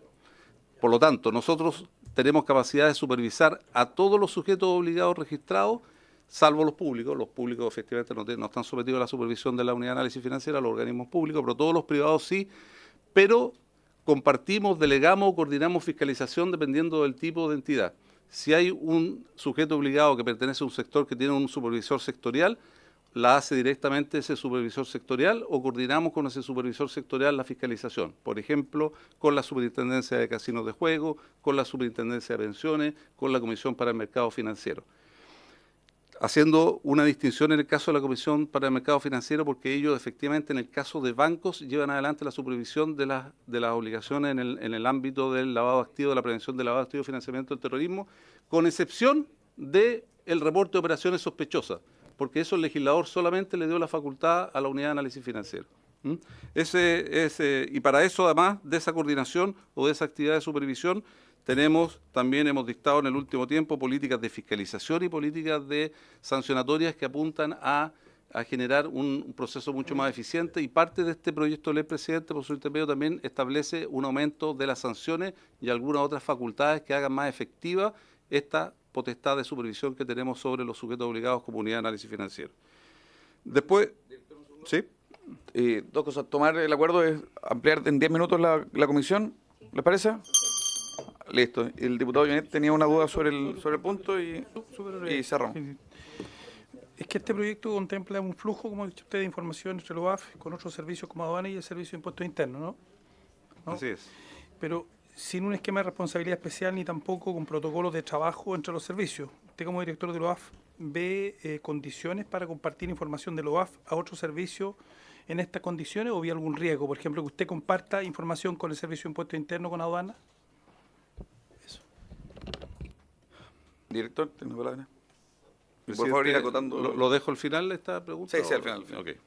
Entonces, para terminar con las consultas por su intermedio que formuló el diputado Lonto, que tiene que ver con la facultad para que se está pidiendo en este proyecto de ley sobre alzamiento de secreto bancario, eso es lo que tiene que ver, digamos. Yo insisto, la diferencia tiene que ver con el mandato, que como he dicho no es un cambio cosmético menor, es un cambio importante desde el punto de vista de la ampliación de ese mandato, y son objetivos totalmente distintos. Uno que tiene que ver para identificar figuras o operaciones que pueden estar en el contexto de lavado de activos, blanqueamiento de capital y financiamiento del terrorismo para entregar información al Ministerio Público, y otra que tiene que ver en el mandato que estaría en el proyecto de ley del subsistema con la detección de organizaciones criminales y con compartir información, a propósito, por su intermedio, presidente, de lo que acaba de preguntar el diputado Joanet, de compartir información con otros servicios que forman parte del subsistema o con otras entidades, sujeto a todas las regulaciones y restricciones que se están planteando en el mismo proyecto de ley para garantizar compartir esa reserva. Después... Presidente, y también por su intermedio el diputado Araya, aquí habemos algunos que queremos de verdad contribuir y ser convencidos, pero tenemos un problema, nos gusta ser rigurosos. Yo sé que se estila quizás poco en los tiempos que corren. Entonces, yo la pregunta, porque entiendo la línea argumental, yo voy a haber extendido mi mandato, voy a hacer cosas más complejas que la que hago hoy día, por lo tanto necesito herramientas que hoy día no tengo. Perfecto. Yo creo que más que herramientas necesita funcionarios, pero está bien, herramientas y funcionarios. La pregunta es, ¿por qué de usted salta que en este nuevo escenario el Poder Judicial le vendría a rechazar a usted las solicitudes de alzamiento de secreto bancario en el marco de una cuestión confidencial? Porque yo lo que estoy entendiendo de su argumentación es que usted teme que en este nuevo escenario, ante los índices, ante la información indiciaria, usted teme que el Poder Judicial eso no sea suficiente para autorizarle a usted el alzamiento en minutos en donde siempre lo ha autorizado. Entonces, por eso no sé si el temor tiene que ver con un tema de temporalidad, con los índices que usted va a detectar. ¿Dónde está el temor? Porque, y le insisto en esto, aunque al diputado Araya no le guste, lo que hay es aquí lo que estamos pretendiendo es que un órgano administrativo haga una medida intrusiva de una garantía fundamental. Es que claro que es intrusiva, por subsecretaria. Porque hay un derecho humano fundamental vinculado que es el derecho, mire, 19 número 4 de la Constitución, ya que usted me mandó a leer la página web, yo la mando a usted a leer la Constitución. Al orden, diputado Chalper, diputado, o sea, director. Gracias, presidente. Me parece una pregunta muy atingente, una aclaración muy atingente, porque efectivamente no me he dado a entender, parece suficientemente bien. Esto tiene que ver, no porque no tengamos la capacidad o algún temor de poder entregarle los indicios que hemos detectado para pedir el alzamiento, sino que justamente porque la información del alzamiento del secreto bancario tiene que ver para poder construir esos indicios y esas relaciones. Eso es lo que he estado explicando reiteradamente acá. Para poder, siquiera poder decir que hay algún tipo de relación entre 100, 200 o 300 personas que están haciendo operaciones similares al mismo tiempo, tengo que tener algún antecedente, tengo que saber de dónde vienen esas operaciones, de dónde vienen los flujos y hacia dónde fueron, para poder ver si entre todas esas centenares de personas hay algo común entre ellos que me amerita decirle, señor ministro de Corte de Apelaciones, necesito entrar a las cuentas de todos ellos, que el sujeto obligado no me la pudo haber mandado por su intermedio, presidente, porque tampoco tienen conocimiento de que hay relación entre ellos. No tienen ningún elemento para poder decir que hay una relación entre las distintas operaciones de las cuales ha tomado conocimiento. Sí. Esa es la clave del asunto. No es un tema de temor. Gracias, director. Las otras preguntas le pido que lleguen las respuestas por escrito. Así que muchas gracias por su presentación, subsecretaria. Le damos nuevamente la bienvenida. Lamentamos en el fondo haberla tenido una hora y fracción. Presidente, por su intermedio. Esperando. La verdad es que para nosotros es muy importante la presentación que hizo el director de la UAF, porque a mi entender, había bastantes dudas respecto de qué era un arroz, qué es lo que se completaba, en qué momento llegaba y cómo eso hoy día se potencia lo que hace la UAF con este proyecto de ley. Entonces, aquí han habido varias afirmaciones que creo que más que responderlas, porque nuestro espíritu es que podamos empezar a discutir en particular este proyecto de ley, por su intermedio, presidente, sí me parece que muchas de las afirmaciones que aquí se han señalado se van a ir despejando a medida que vayamos votando en particular el proyecto de ley. De hecho, por ejemplo, todo lo que tiene que ver cómo se protocoliza y se comparte información entre aduana, Servicio de Impuesto Interno y la UAF, es parte del artículo 3 de este proyecto de ley. ¿Y por qué es importante? Y solo quiero dar un comentario a propósito de uno de lo que señaló el diputado Araya por su intermedio, Jaime, en relación a la diferencia que hay entre proteger a un contribuyente respecto de delitos tributarios versus este proyecto. Es muy distinto. De hecho, nosotros en la ley de cumplimiento tributario hicimos cambios a la forma en cómo se regula el secreto bancario a propósito de evasión, respecto de elusión, y todo es con sede judicial. Y la sede judicial es en los tribunales tributarios y aduaneros. Entonces aquí, cuando se mezclan las discusiones, lo que hacemos es perder el foco de este proyecto, que es crimen organizado. Y por lo mismo, en el caso del Servicio de Impuesto Interno, si ellos al propio deber de su trabajo detectan un problema de incumplimiento tributario, donde van a ir a continuar la investigación va a ser en sede judicial en los tribunales tributarios y aduaneros, porque solo es un tema tributario. Aquí lo que estamos diciendo es cómo comparte información Servicio de Impuesto Interno cuando esto ya no es solo un tema tributario. Al final del día podrá hacerlo, porque a cualquier actividad hay muchas películas que dan cuenta que al final del día las cosas caen por el Servicio de Impuesto Interno, pero acá no estamos hablando de eso. Estamos hablando de que hay información que no tiene que ver con evasión ni eventualmente elusión, sino que lo que tiene que ver es justamente el crimen organizado, y eso es lo que se norma en el artículo 3. Y creo también muy importante a propósito de todo el debate en relación a por qué nosotros insistimos en el cese de alzamiento administrativo, que lo podemos discutir, por supuesto, con mucho más detalle cuando lleguemos al artículo en cuestión, que cambia a propósito de la ley de la UAF. El artículo 2 que establece este proyecto de ley es un estatuto aplicable a todos los funcionarios y funcionarias del subsistema, incluyendo prohibiciones y obligaciones del secreto y sanciones de relevación de la información. Y ese estatuto especial da cuenta de por qué el artículo 1 crea el subsistema y crea las unidades al interior de Impuesto Interno y Aduana, porque no son todos los funcionarios y funcionarios de Impuesto Interno, ni todos los de aduana, son las unidades especiales. Y como tienen un estatuto especial, es la necesidad de que existan esas unidades especiales al interior de esos servicios. Distinto en el caso de la UAF, porque la UAF completa en sí mismo tiene este estatuto especial por el tipo de labor que cumplen. Eso nomás yo diría, así como en general a propósito de los comentarios. Y por último, respecto, por su intermedio, diputado Charper, no quise decir, como dije a propósito de la labor intrusiva, lo que sí ocurre es que lo que hace la UAF es, como muy bien lo dijo el director, es para indicios, ¿no es cierto? Hay una operación sospechosa, análisis de indicios, pero cuando esto ya es un medio de prueba, a propósito de un delito, va al Ministerio Público, y el Ministerio Público tiene que pedir el alzamiento de secreto bancario.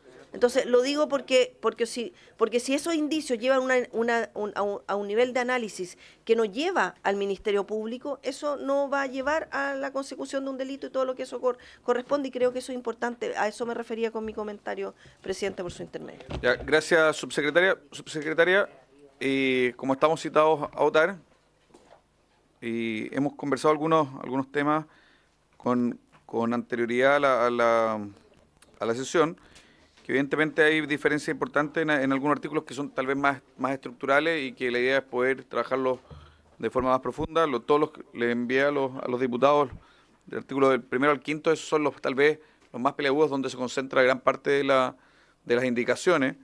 Y después hay otros que tienen relación que no resolviendo los primeros 5 artículos, difícilmente podríamos meternos en el detalle para no generar contradicciones. Dicho lo anterior, yo sé que hay algunas propuestas de parte del Ejecutivo para votar. Entiendo el señor secretario también conversó, en particular el artículo 10 y el artículo 27, que están en la página 99 y la página 180 del comparado. 98. Perdón, 98 y 180 el comparado, que entiendo no hay mayores observaciones ni nadie ha presentado ninguna preocupación, y poder ya empezar a despejar artículos para poder concentrar los esfuerzos en las próximas sesiones en los artículos más críticos. Sí. Yo quiero dejar constancia que no me respondió la pregunta el director de la UAF, después me la podrá responder. Porque sí, le veo que por escrito en la próxima sesión vamos a revisar y ojalá detallado quién formuló la pregunta. Sí. Gracias, señor secretario. Gracias, señor presidente. En virtud de los criterios que usted ha señalado, corresponde que dirijan su atención a la página 98 del comparado.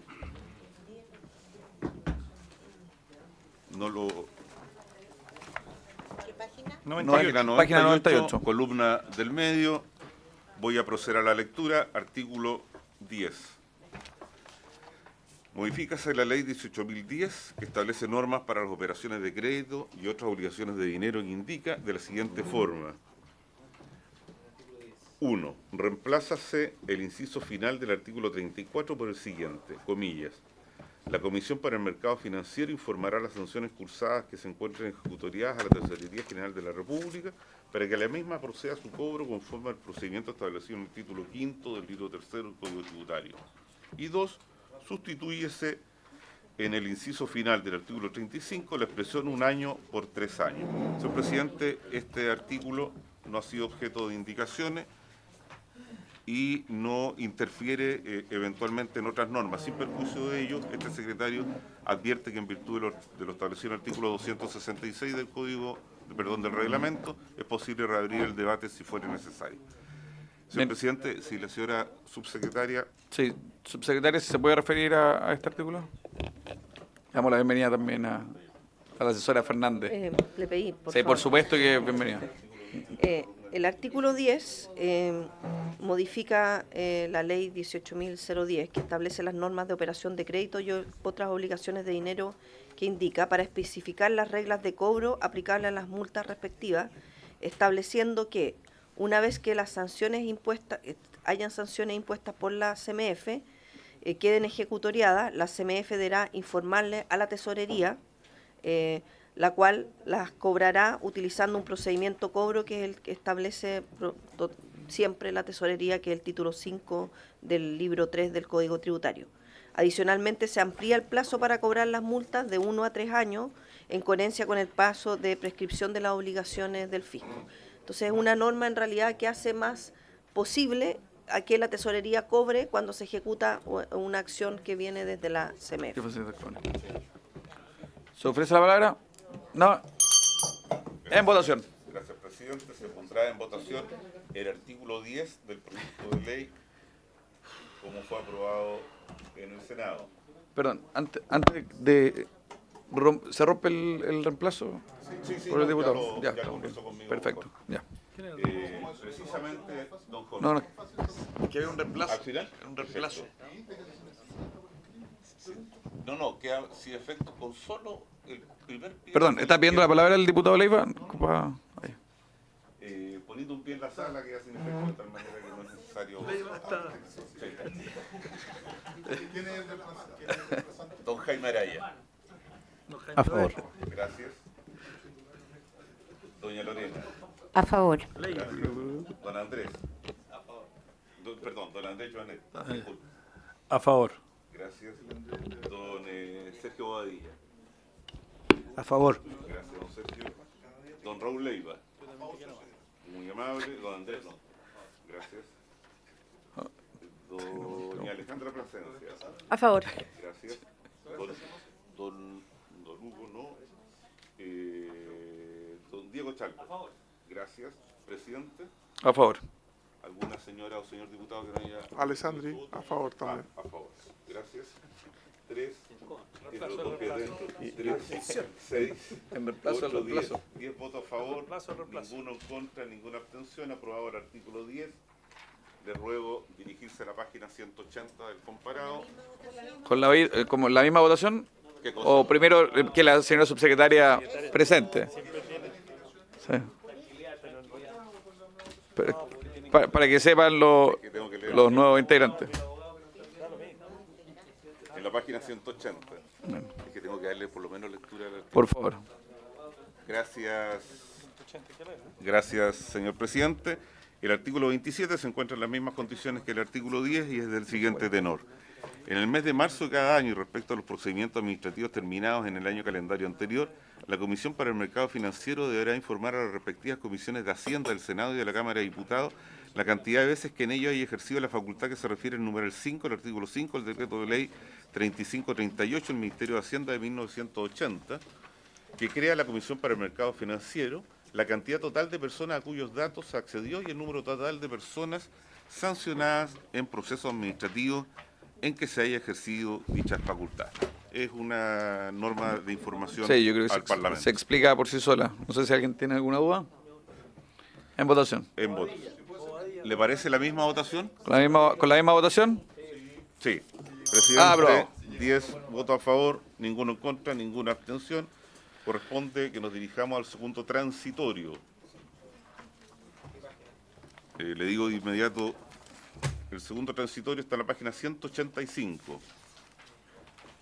Artículo segundo transitorio. La modificación al artículo 25 y la indicación del artículo 25 bis de la ley 18.045, Mercado de Valores, contenida en los numerales 1 y 2 del artículo 15 de la presente ley, entrará en vigencia en forma simultánea a las modificaciones del numeral 5 del artículo 32 de la ley FinTech, introduce la referida ley 18.045. Subsecretaria, ¿se puede explicar con detalle este artículo? Lo que estamos aquí haciendo es que comiencen a regir los cambios que aquí se están proponiendo conjuntamente con la entrada en vigencia de las modificaciones a la ley FinTech, que hizo estos artículos.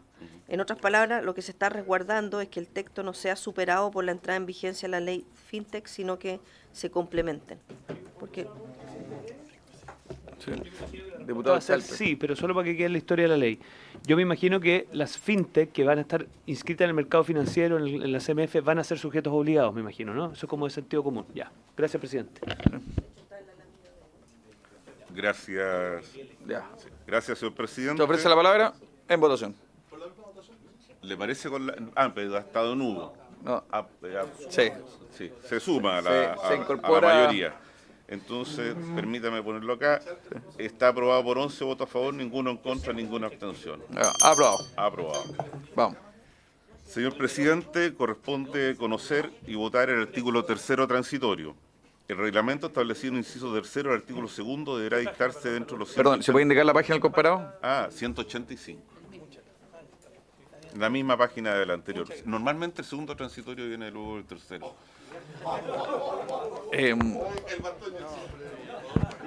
Llamo al orden al secretario. Llámalo al orden. Si no, le vamos a bajar la... El reglamento establecido en el inciso 3º del artículo 2º deberá dictarse dentro de los 180 días siguientes a la publicación de la presente ley en el diario oficial. Sí. Si le parece a la comisión con la misma votación. A ver. Sí. ¿Se ofrece la palabra? ¿Se ofrece la palabra? Gracias. En votación. ¿Con la misma votación? Con la misma votación. Se aprueba el artículo 3º transitorio, que Presidente. viene después del segundo y... Con... Sí, no, presidente, con esta votación se pone término a los artículos de fácil despacho. ¿Cuál otro? Hay una propuesta del quinto transitorio. Ese no lo he analizado, no, de un segundo. Que viene después del cuarto. Le pido disculpas, presidente.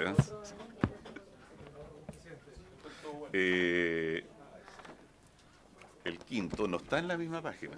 No, está en la está en página la página 186. Dice, Antes de la 187. Sí. la modificación del plazo para conservar libros, formularios, correspondencia, documentos y papeletas que el artículo 8º de la presente ley introduce respecto al inciso primero del artículo 155 del decreto con fuerza de ley número 3 del Ministerio de Hacienda de 1997, que fija el texto refundido, sistematizado y concordado de la Ley General de Banco y de otros cuerpos legales que se indican, solo aplicará respecto de aquellos instrumentos cuyo plazo de conservación no se encuentre vencido a la fecha de entrada en vigencia de la presente ley. Señora subsecretaria, ¿se puede explicar este artículo? sí, presidente, por su intermedio, lo que se busca en este artículo, con el nuevo paso de conservación de los registros bancarios, es que se extienda de 6 a 6 años para que sea coincidente con las reglas de prescripción del material penal. Solo aplica para aquellos documentos cuyo plazo vigente no haya expirado, por supuesto, porque es algo que ya pasó. Por eso es que se señala eso. Diputado Chalper. Yo no he podido revisar, pero el artículo 8º es muy controvertido, porque si es muy controvertido, lo que se sugiere es que la norma accesoria se vote después de la norma controvertida, porque si no, lo que nos ha pasado en el pasado es que terminamos aprobando esta norma, después el 8º termina controvertido y hay que empezar a arreglar esta norma. Entonces, dado que hay una remisión interna en el texto, yo sugeriría, presidente, que si el 8º es sujeto a mucha controversia, lo votemos al final, una vez votado el artículo 8º. Yo el artículo 8º no lo tengo como de los más conflictivos. Subsecretaria, ¿se puede hacer referencia? Sí, el presidente, por su intermedio, el artículo 8º lo que tiene son normas de fit and proper, que se llama, que quienes tienen que, digamos, tener ciertos niveles de requisitos para ser gerente, etcétera, no tiene indicación. Y la segunda son los plazos vigentes de los registros bancarios, y acá justamente lo que se está haciendo en el transitorio es que se amplíe de 6 a 10 años. Entonces nosotros no vemos que sea un artículo, y de verdad que estamos con la mayor apertura y al diálogo y todas las cosas que entendemos dónde están los conflictos en este proyecto de ley, pero claramente este no es uno de esos temas. Diputado Chalper, ¿lo convenció? Presidente, corresponde votar. ¿Les parece con la misma votación? ¿Con la misma votación? Ah, pero no está No, ley. espera. Ya el diputado Leiva se fue. Entonces, 10 votos a favor.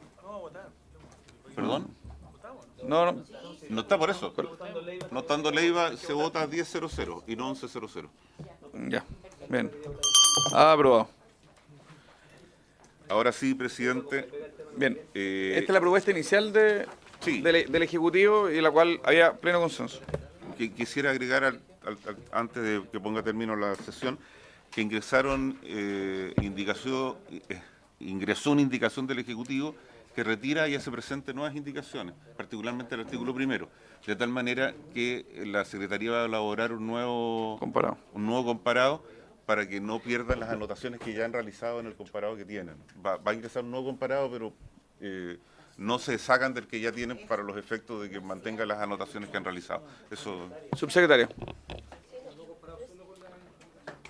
Presidente, por su intermedio, efectivamente nosotros habíamos incorporado una indicación al artículo 1 a propósito de las conversaciones que obtuvimos respecto de cómo estos integrantes se intercambian la información y quién tiene el rol de coordinación de esto, donde, como se ha señalado expresamente acá, es la UAF, pero al revisar el artículo 1 no estaba expresamente señalado. En esa línea va nuestra indicación, que por supuesto podemos seguir debatiéndolo en estas semanas para llegar al análisis del artículo 1 en la próxima sesión.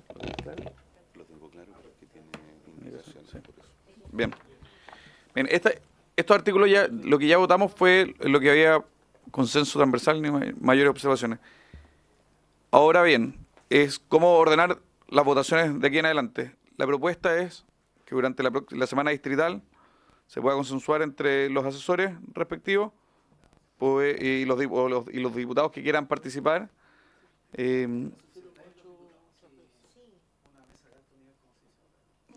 Sí. Claro, es que es semana distrital y yo sé que usted, el diputado Jaime Araya estará en Antofagasta y el diputado Janet va a estar en Temuco, por tanto, salvo que sea telemático. Subsecretaria, ¿le podemos encomendar que usted lidere esa coordinación? Sí, de todas maneras, lo que nosotros proponemos es que partamos, por supuesto, con las conversaciones con los asesores y después, cuando veamos dónde están los cuellos de botella, podamos juntarnos para avanzar, porque me parece que hay varias cosas que yo vi la minuta que nos hicieron llegar hoy día en la mañana y varios de los temas que están en esa minuta, a nuestro entender, están en el proyecto de ley. Entonces nos parece que es importante tener una conversación base para después no tenemos por supuesto problemas en fijar reuniones para establecer ya dónde están los temas más de conflicto o de en el que fondo que requieren más acuerdo. nos pueden presentar y acordar qué artículos podemos seguir despachando rápido para después concentrar todo el esfuerzo en aquellos que también requieren algunas decisiones más políticas y no tan técnicas. Sí, absolutamente técnicas. No sé si hay alguna observación más. No. A ver, ya. Voy a suspender 2 minutos la sesión. Voy a suspender la sesión 2 minutos. No se vayan. No se vayan.